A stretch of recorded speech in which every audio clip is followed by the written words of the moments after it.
बिस्मिल्लाहिर्रहमानिर्रहीम। अस्सलाम वालेकुम। मैं हूं chef Mohammed Khalid, chef Khalid kitchen friends में आपको वेलकम कहता हूं। आज हम बनाएंगे मज़ेदार बीफ कुन्ना शेफ खालिद के स्टाइल में। चलिए स्टार्ट करते हैं।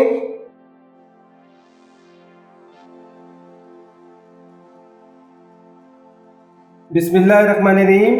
बीफ कुन्ना बनाने के लिए तकरीबन 1.5 स्पून साबुत धनिया है, 1 टेबल स्पून ये सफ़ेद ज़ीरा है और 1.5 टेबल स्पून सेया ज़ीरा है, 1 टेबल स्पून भर की काली मिर्च है, 4 से 5 हरी इलायची है, एक छोटा टुकड़ा जायफल का है और थोड़े से टुकड़े जावित्री के हैं और 4-5 लौंगे हैं। अच्छा बता दूं, इसका एक अच्छा सा दरदरा सा इसको कूट लेंगे। बिस्मिल्लाहिर्रहमानिर्रहीम। हाँ दोस्तों, बता दूं, कुन्ना जब भी बनता है घी में बनता है। 1.5 कप मैं इसको डालडा घी में बना रहा हूँ। हाँ दोस्तों, ये घी गर्म हो रहा है। इसमें 3 बड़ी इलायची, 4 से 5 लौंगे और 8 से 10 अदद साबुत काली मिर्च जाएगी। 1 पाव प्याज है, ये तकरीबन इसको मैंने स्लाइस की शक्ल में कट कर लिया। अच्छा मैं बता दूं, इसमें जो प्याज को हमें पूरा पकाना नहीं है, बस इसको इतना सौदा करना है कि नरम हो जाए। हाँ देखिए, मैंने आपको कहा था ना कि प्याज को लाल नहीं करना है, बस उसको मैंने इतना सौदा किया है, नरम हो गई है। और साथ ही ये 2 किलो में भूंग का गोश्त डाल रहा हूँ और बोटियाँ बड़ी बड़ी रखिएगा। हाँ दोस्तों, लहसुन का पेस्ट तकरीबन 4 टेबल स्पून भर के डालिएगा, इसमें कंजूसी नहीं करिएगा। 1 टेबल स्पून इसमें हल्दी जाएगी और पीसी लाल मिर्च जाएगी। हल्दी जाएगा लगभग तकरीबन डालूंगा 1.5 टेबल स्पून। हाँ दोस्तों देखिए, जो मसाला में ग्राइंड किया था 1.5 टेबल स्पून अभी जाएगा। नमक जाएगा हल्दी जाएगा। हाँ दोस्तों देखिए, अब आपको सब्र करना है, इसको तकरीबन इतना भूनना है 10 मिनट तक कि मसाला अच्छे से भून जाए और ऊपर आ जाए, क्योंकि इसकी बुनाई बहुत ज़रूरी है। इस वक्त जो हम इतना भून लेंगे क्योंकि जब पक जाएगा तो उसका कोई बुनाई नहीं हो सकती। बिस्मिल्लाहिर्रहमानिर्रहीम। देखिए, गोश्त अच्छे से भुना गया है। अब तकरीबन 2 किलो गोश्त है तो 2 लीटर इसमें पानी जाएगा भर के।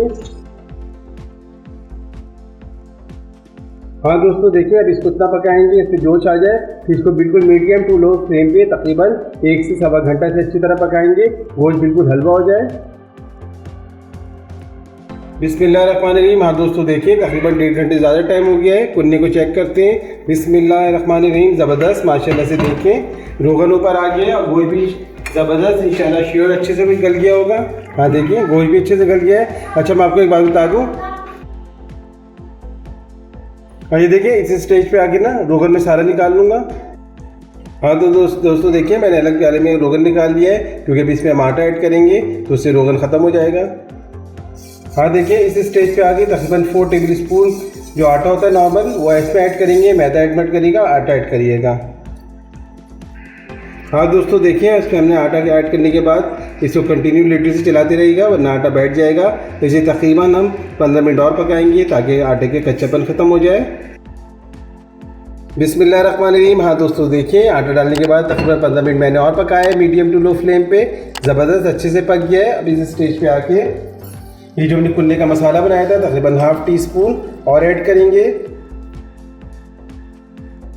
हाँ दोस्तों देखिए, जो मैंने रोगन बचा के रखा था अब इस पर मैं तमाम डाल दूंगा।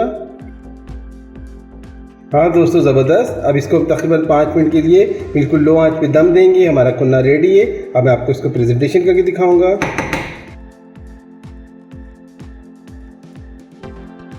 बिस्मिल्लाहिर्रहमानिर्रहीम। हाँ दोस्तों ज़बरदस्त माशाल्लाह से बीफ कुन्ना रेडी है। कैसी लगी आज की रेसिपी? पसंद आए मुझे लाइक करें, शेयर करें, सब्सक्राइब करें। मिलते हैं इंशाल्लाह नई रेसिपी के साथ। फ़ी अमानिल्लाह।